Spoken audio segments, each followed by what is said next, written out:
สบายดีเบิดทุกคนสบายดีพี่น้องทั้งฝั่งไทยฝั่งลาวและอยู่ต่างประเทศเนาะมื้อนี้เซากึมเซโนก็ได้พามาเที่ยวอยู่ตลาดเมืองเนาะทุกคนแล้วก็สิมาพามาเบิ่งคนชนเผ่าคนที่คล้ายๆคนสมัยตะกี้เพิ่นยังอนุรักษ์ไว้แล้วก็ให้คนนักท่องเที่ยวมาเบิ่งเนาะมาเบิ่งว่าการวิถีชีวิตการเป็นอยู่เขาเฮ็ดหยังจังไดการนุ่งถือหรือว่าแบบการเป็นอยู่ชีวิตคนโบราณอิหยังจังซี้นะเดี๋ยวสิพาไปเบิ่งเนาะทุกคนว่าเป็นจังไดเฮาก็ไปกันเลยทุกคนเขาจะพาไปเนาะเขาก็มีไอ้แมวพามาเบิ่ง FC ปากซีเฮาเนาะเพิ่นพามาเที่ยวมาเลาะเบิ่งตาดเมืองก็สิมีประมาณนี้มิตรนักท่องเที่ยวคนไทยเพิ่นมาเที่ยวชมดอกไม้งามๆอากาศก็เย็นๆอยู่ไสอ๋อเพิ่นเฮ็ดอีหยังน้อเพิ่นอยู่หั่นเนาะอ๋อชนเผ่านั่งอยู่ห่ะเอาสิพาเฮามากับสลายเนาะสลายสบายดีสลายแล้วก็เบาคำเนาะมานำกันเบาคำอุทุมพรเนาะทุกคนพามาเบิ่งมาเที่ยวโอ้เพิ่นนั่งนะทุกคนเนาะเพิ่นจักสารอีหยังบุญจักตอบว่าจักตอกเฮ็ดหยังไม่เฒ่าจักตอกเฮ็ดหยังแม่พรจักตอกเฮ็ดวี เฮ็ดเวียกกูนี่เฮ็ดวีโอ้เฮ็ดวีเซาอ๋อสบายดีลูกหลานสบายดี งามแค่นี้ไม่เฒ่าอยู่นี่บ่อยู่บ้านนี่บ่อยู่บ้านนี่บ่ว่าจะเพิ่มมาพ่วงบ้านแท้อันนี้อยู่เลยบ้านช่องโอ้เดือนเมื่อเพิ่นให้มาประจำอยู่นี่ประจำอยู่นี่แต่บ้านเกิดเมืองนอนเนี่ยอยู่แขวงอัตตปืออ๋อแขวงอัตตปือสบายดีแม่อ๋อทุกคนมีฮูกงามๆอันนี้คือไม่เถาอ่ะฮูกไม่เฒ่า2คนงามโดยแม่นี่คือชนเผ่าอย่างแม่ชนเผ่าละแวชนเผ่าละแวเนาะตะกี้ตะกอนอยู่ปูอยู่ผ้าโอ้ซุมื้อนี้ก็ยังอยู่ผู้อยู่พาอยู่บ่อยู่ปูอยู่ผ้าตะกี้ตะกอนวางเป็นเช้าเป็นโรงเรียนเพียงนึงอันคุมื้อนี้ก็ยังมีอยู่บ่หรือว่าบ่มีแล้วแบบคือแม่นี่มีแล้วมีนั่นล่ะเพิ่นเอิ้นหยังเนาะคือลาวฮะคือลาวกันในเดียวนี้เพิ่นอ๋อเพิ่นใส่ตั้งใหญ่อยู่กินเพียงคือกันบ่แต่ว่าใส่ตั้งใหญ่นี่คือสมัยตะกี้บ่แม่สมัยตะกี้เพิ่นเจ้าหูให้ไปสิเลยบ่เอาออกบ่ได้หรอแม่เอาใส่ตลอดเลยบ่ใช้ตลอดแนมเฮานอนก็ใส่บ่นอนไม่ได้นอนถอดออกมันเป็นประเพณีบ่แม่เป็นประเพณีตะกี้ตะกอนทอดก็จำเป็นต้องใส่ตลอดมันบ่แม่เนี่ยอันใหญ่มากแบบว่าเพิ่นก็อันนี้ให้เลยบ่ใหญ่มากเลยเพิ่นให้เฮาอันแบบว่าเจาะหูจังซี่เลยบ่แม่เพราะแม่จอดแต่เกิดแต่น้อยโอ้แล้วก็ใส่ไปนี่เลยเพิ่นเอิ้นต่างบ่นี่เลยหยังต่างโอ้ต่างหูต่างงาตะกี้ต่างหยังเกาะต่างงาตะกี้ตะกอนต่างงาอยู่นี่ย่างอยู่นำมีมนอยู่ไปช่วมเลยเป็นใหญ่อันนี้อ๋อดำอันนี้อันอยู่แข้งอัตตปือนี่โซลาเพิ่นยังแต่งตัวไปนี่อยู่บ่นุ่งถือไปนี่อยู่บ่มีโอ้มีแต่ชุดยังเหลือแต่ซุมแม่ที่ยังเป็นรุ่นเก่าๆมีแต่โตกันอันใดก็คนเฒ่าแก่นี่ก็แก่นี่อ๋อมีเนี่ยมีต่างหูมีปัดแต่งตัวนุ่งถือไปนี่เนาะทุกคนเนาะเป็นนุ่งถือเป็นการนุ่งถืออนุรักษ์ไว้เนาะแต่เพิ่นก็ว่ายังมีบ่หลายแต่ก็มีแต่เพิ่นเนาะอันนี้แ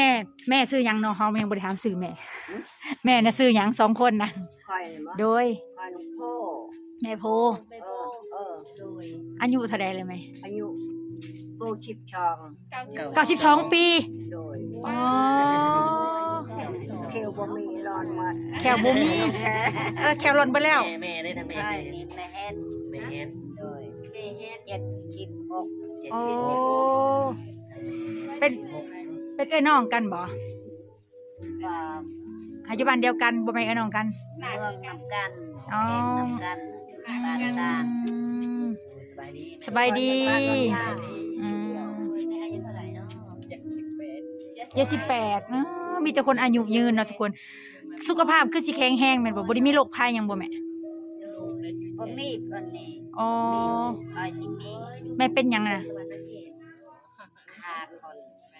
ยิงหมด แม่หามีลูก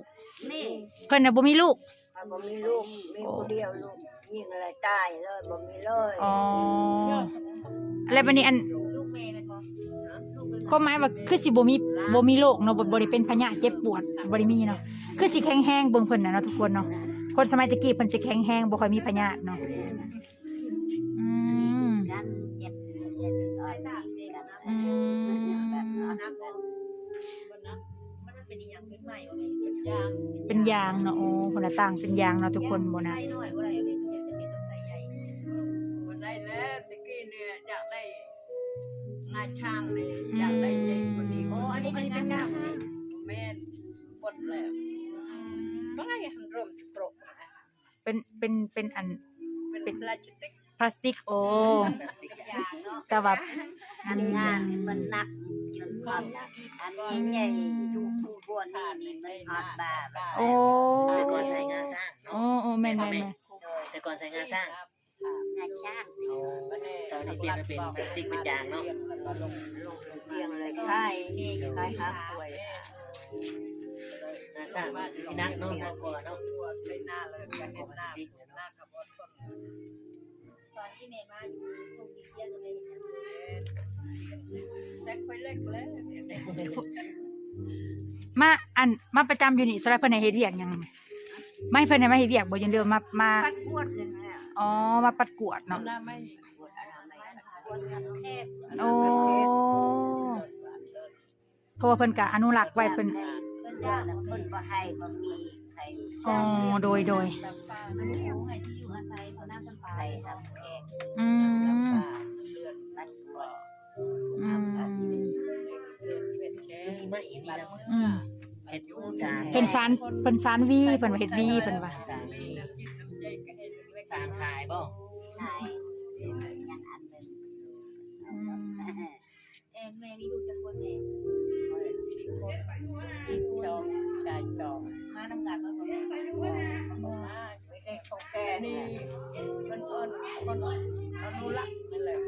คนอนุรักษ์คนชนเผ่านะ มันเอิญลูกหลานไปเฮ็ดต่อนี่มันบ่เอิญดอกเขาเขาแก่ปานนี้เดียวหน้าเดียวเดียว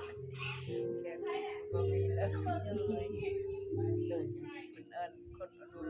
คนอนุรักษ์ คนอนุรักษ์ไว้อนุรักษ์รักษาวัฒนธรรมเด้คนรุ่นเก่ารุ่นหลังเนาะเพิ่นยังรักษาไว้อยู่การนุ่งถือแบบนี้นะบ่คำเอิ้นว่าคนเด็กแม่นผู้หญิงก็สูบยาให้หมด แต่คือแบบนี้หาญาตินี่เนาะแม่ เพิ่นอนุรักษ์รักษาไว้เด้เป็นแบบนุ่งถือประเพณีคนแบบรุ่นเก่าเนาะซุมื้อนี่ก็รุ่นซ้ำจุเฮานี่คือสิบ่มีเนาะแถวบ้านแต่งตัวบัดนี้ บ่มี บ่แม่ บ่มี เขาบ่มีคนเจ้าหูใหญ่ๆบัดนี้บ่มี บ่อัน คือเรา คน กัน เกิดไม่เนี่ยมันแตกขึ้นหลาน อ๋ออยู่แม่อยู่กับโตอัตตปือเลยบ่หรืออยู่นอกไปอีก เคยว่าเคยบอกให้ โตอันเมื่อใครมีลุ่ม ลูกอีว่า ใส่อันนี้ใส่ พ ถุง วง โอ้ลุมอัตตปือไปอีก แข้งอัตตปือ แขวงอัตตปือ แข้งอัตตปือพวงก็ในบ้านวังยางคน อื ก็เลย ม บ้านบางยาง ใส่ คนเพิ่นอยู่คนละบ้านบ่ ราศีเป็นบ่แม่ เป็นเด็กโตเฮ็ดที่เป็นครอบเอาใช้นี่แล้ว ใส่นี่แหละคือแบบ คนเขาตะกี้นี่งามสุดเลยเนาะแม่เฒ่าเนาะไปนี่เนาะสาวสาบ่เนี่ย ใส่อันนี้ สาวสาได้แต่มาสมัยตะกี้เนาะ ได้ลูกแม่เพิ่นเป็นบ่ เอิ้นว่ายุคเนาะ คอยบ่มีอยู่นี่เขามานำหลังหัวหน้า ใส่อันนี้ก็คือว่างามพิเศษเนาะพ่อพี่น้องการเต้น หัวหน้า สมัยแต่ก่อนเนาะ หาเบิ่งยากได้ทุกคนเด้สมัยจนอายุเพิ่นก็90ปลายปีก็มีเลยแบบจนใช้ได้1ศตวรรษนะบอกคำค่ะว่า คนรุ่นเฮาก็บ่มีแล้วเพิ่นแต่งตัวเฮาก็ยังบ่เคยเห็นในบ้านเฮาเนาะหาก็เห็นเพิ่นนี่แหละเป็นแบบ ครั้งแรก แม่นครั้งแรกในชีวิต บ้านเฮาบ่มีเด้แต่งตัวเพิ่นบ่ค่อยแต่งและเห็นหาเบิ่งยาก สักลายอ่ะบ่ น้ำเบาน้ำ เออ สักลาย ต้องสักกี่คนบ่ ค่ะ ทุกคนนะตอนไม่ค่อยเกิดมา มันบ่ไล่เลยบ่มีคนจับ ตามยุคตามสมัยเนาะแม่เนาะ นี่กระลานแม่ดิ งามเป็นทำเป็น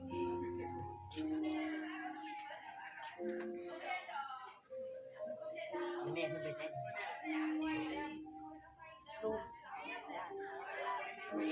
ใหญ่ขึ้นมากก็แต่งตัวแบบคนคือจะเฮาเนาะแต่งธรรมดา ได้เลยจึงไปเป็นใครคือว่ามัน มือมัด ฮะแม่นเขาบ่เคย เดี๋ยวแม่ถือได้เนาะเพราะว่าถือมานานเนาะถือมาแต่โดนถือได้ ตอนนอ เนาะ นใส่บ่แม่ตอนนอนก็ใส่บ่ปัด ตอนนอนก็ใส่บ่เพิ่นถาม นั่น เวลา ใช่ นอน โอ้ยใช่เด้งให้หน้าวันนี้ค่อยมาแพ้ออก อาบน้ำก็ได้ใส่จังซี่บ่ โอ้ใช่แล้วอุ่น เวลาอาบน้ำอาบในก็บ่ได้ถอดเลย น้ำกระทอด อ๋อยามนอนก็ถอดอยู่บ่อ๋อ ยังนอน ก็บ่ทอดเลย แล้วบอกว่าใส่พูด อ๋อค่ะว่ามันคล้ายๆมันชินเนาะคือมาพี่น้องใส่แล้วเพิ่นเคยมันชิน อันนี้นี่มันเป็นสูตรเป็นโนลาว อืม แต่มันเป็นแบรนด์โค้ดแม่เราเคยใส่เลย เคยใช่เลย เดี๋ยวใส่ออกเย็นๆหนาว วันนี้ทอดเลย อื มัน ม ก็เริ่มแบบตัวเบาตัวเนาะแปลก เพิ่นก็อนุรักษ์เนาะการนุ่งถือวัฒนธรรมประเพณีของคนชนเผ่าเพิ่นอนุรักษ์ไว้เพิ่นว่าซั่น ๆแล้วได้ หาเบิ่งยากเนาะพี่น้องเนาะพ่อแม่พี่น้องเพิ่นที่อยากเบิ่งตัวจริงก็มาเบิ่งได้อยู่ตาดฟานเนาะพี่น้องแขวงจำปาสักจะอยู่จากตัวเมืองประมาณ40กิโลเนาะขับรถจากตัวเมืองมากะก็บ่ยากทาง4เลนเนาะทุกคนขับมาได้สบายๆเลย ย่ำหนาวเลย ยำหน้านี่มัน มันเดือนอย่าง หน้า ย่ำหนาวทำไง ธรรมดาหน้าธรรมดาการคืนเนี่ยคันว่าอันน้ำการคืนเนี่ยจนก็บ่ได้นอน ฮ้อน แต่มาอยู่ที่หนาว ร้อน หนาวคนจนบ่ได้แก่ เขาจะอยู่แบบเขาจะอยู่ติดลาวเขมรลาวใต้ตัวแขวงอัตตปือ ไม่หนาวใช่ไหมร้อนร้อน ร้อนเขาบอกชาวนาร้อน ถ้าหน้าหนาวก็จะว่าไม่หนาวมาก ค่อยๆเข้าใจ ไม่เหมือนกับที่นี่ ร้อนครับที่นี่ร้อนครับ ไม่แต่ที่สวรรณเขตน่ะหนาวนะ อ๋อครับไปไม่ถูกครับ อ๋อพวกหนูมาจากจังหวัดแขวงสวรรณเขตตรงกับจังหวัดมุกดาหาร ตอน อ๋อ ตอนบ้าน แมนพี่มาจากจังหวัดใด เพราะผมมาริมถนนใกล้ๆกรุงเทพ อ๋อรู้ค่ะไปบ่อยอยู่ ไล่ที่เลย สมุทรสาครสงคราม รู้สมุทรสาคร เลยสมุทรสาครไปจังหวัด อ๋อ บ้านเป็นเลือด บ้านอยู่นี่จักปีแล้วแม่ ชาปี 3 ปีนี่เนาะ จำแล้วบ่กี่ปีนี่ ชาปีเลยชาปีเลยอย่างปี สัมภาษณ์สัมภาษณ์กัน ดูเด้เมื่อได้ยินเนี่ย แต่ว่าทางนี้ครอบครัวกันยังอยู่พูดบ่ ไม่ได้ลูกครอบครัวบ่มี ต้องลูกเนาะแม่เนาะ อีหล่าว่าดูซื้อหยังอีหล่าอายุจักปีละอีหล่าค่ะงามเด้อทุกคน เวลาเท่าไหร่บ่ เอาเงินซื้อขนมนี่สิถามนี่มันก็ซื้อหยังนี่ซื้อสาวหยังนี่น่ะ 7 ปี ซื้อสาวหยังปลารถเฮ็ดอยู่ห้องได้แล้วปหนึ่งทีแรกเขาเห็นทีแล้วเขาคิดว่าเป็นแฝดกันเนาะเขาคิดว่าแฝดเขาคิดว่าแฝดเด้ แม่ คิดว่าฝาแฝดสันดอก ทั้งแม่เพิ่นนี่บ่ แม่แม่เพิ่น2คนนี่เขากึมคิดว่าเป็นแฝดเนาะ แฝด หน้าตาเพิ่นคือกันได้ทุกคนคล้ายๆกันเลยนี่เนี่ยแยกบ่ออก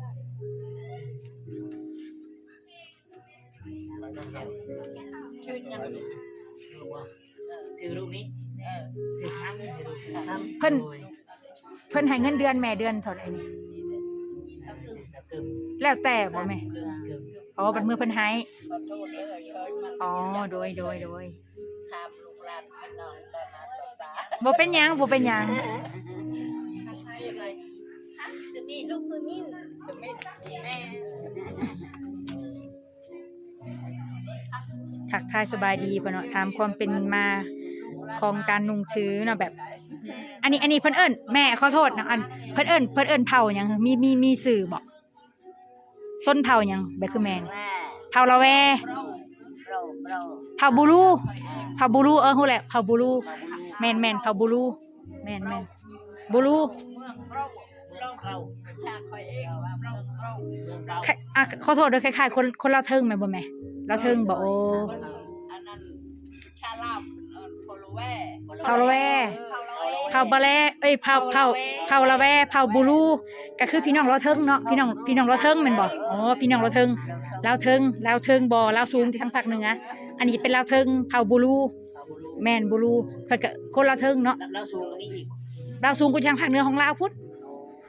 ภาษาบูรูก็คือภาษาลาวเทิงเนาะเว้าคือกันอยู่บ่แม่นลาวเทิงก็เว้าทางฟังดูสบายดีว่านั่นเด้ สบายดี เอา สบายดีคือกัน ก็สบายดี อันนั้นขอบใจเลยจุกมาก จุกมาก เข้าใจมาก กินข้าวได้ซะ กินข้าวจังอ้อ จ้องอ้ออ๋อ กินน้ำเยดา ยายดากอันนั้นได้ซะถามว่าเจ้าซื้อหยังได้ซะ ชื่อ ซื้อหยังเจ้าซื้อหยังสินะ เคยชื่อแม่พร บ่ว่าเจ้าถามเฮาเป็นภาษาบูรูนี่นะ ภาษาไม่ภาษาเจ้าซื้อยังเลย เว้าคือกันบ่ บอกคือกันบอก ให้ คือกันเนาะ ชื่อบอก อืม ถ้าสิ เอ ถา อ มภาษา ง่ายจะนุกให้ง่ายจุให้ ได้จุให้นำเรื่องนำตัวผู้แล้ว ว่าภาษานะเพิ่นภาษาบูรูภาษาชนเผ่าเพิ่นเป็นคนชนเผ่าเนาะเพิ่นอนุรักษ์แต่งโตวกะหาเบิ่งยากเนาะคนเนาะแม่น คือกันเลยเคย ก็ตามก็ยังชื่อนะพี่ก็ปึ๊บ ลืมปั๊บ ลืมปั๊บสมองคนทุกใบเนี่ยบ่คือเพิ่นได้เพิ่นผู้ขาวผู้แก่อายุแข็งแรงเด้ เขาชีกอกับพวกกิ๊กบอกเดี๋ยวนี้เคยไปจับเลี้ยงไอ้เคยบ่มี อืม บ่มีหนึ่งมือถือ เฮาก็ได้สัมภาษณ์ลมกับแม่เพิ่นเนาะก็สิประมาณนี้เนาะทุกคนเฮาก็สิบ่ได้ลงเลิกเรื่องวิถีชีวิตเนาะเพิ่นเพราะเพิ่นประจำอยู่นี่เด้ แท้ๆนี่มันได้พลัง อ๋อ ได้ไม่ได้พัว กับยา โดยเฮาก็สิขอเบิ่งบริเวณรอบๆเนาะพี่น้องเป็นเฮือนเพิ่นให้อนุรักษ์เพิ่นเบิ่งเพิ่นอยู่นี่ก็ประจำอยู่ ช่องนี้เด็กใช่เนาะต้องมาใช้ยังไงบ้าง กอกยาบ่แม่ ยา กับยา แม่ใส่เองเป็นบ่นี่ ใช่เฮ็ดเอง บ่แม่เฮ็ดเอาไปใส่เอง เพิ่นสูบยาบ่ หมูยักษ์ชื่อ ค่ายคันอยาก เอาไว้สูบบ่หรือจังได๋ ชุบนั่นนี่ โอ้สูบ นี่ กอกยากอกยา กองยา แล้วก็เอายายัดใส่บ่แม่ เอายาเนี่ย ยาสูบยัดใส่แล้วก็สูบเนาะ แม่ ยาเส้นเนาะ โดย ราชการ อืม โอ้ยเนาะเฮาก็รบกวนเวลาแม่เพิ่นมาพอสมควรน่ะเนาะพ่อแม่พี่น้องอย่ามาขอจบชุบไปสำนีเนาะพ่อแม่ ขอบมกขอบใจ โดย ขอบมกขอบใจอยู่ดีไม่แห้งเช่นกันเนาะได้มา สุขภาพร่างกายแข็งแรงเด้อ ขอบมกขอบใจทั้งแม่เนาะแล้วก็คลิปนี้เฮาก็จะได้ฝากจบไว้สำนี้เนาะทุกคนเฮาจะมาพบพ้อกันคลิปหน้าเนาะสกึมฝากกดติดตามกดไลค์กดแชร์ให้นี่เด้อทุกคนเด้อ สบายดีเด้อ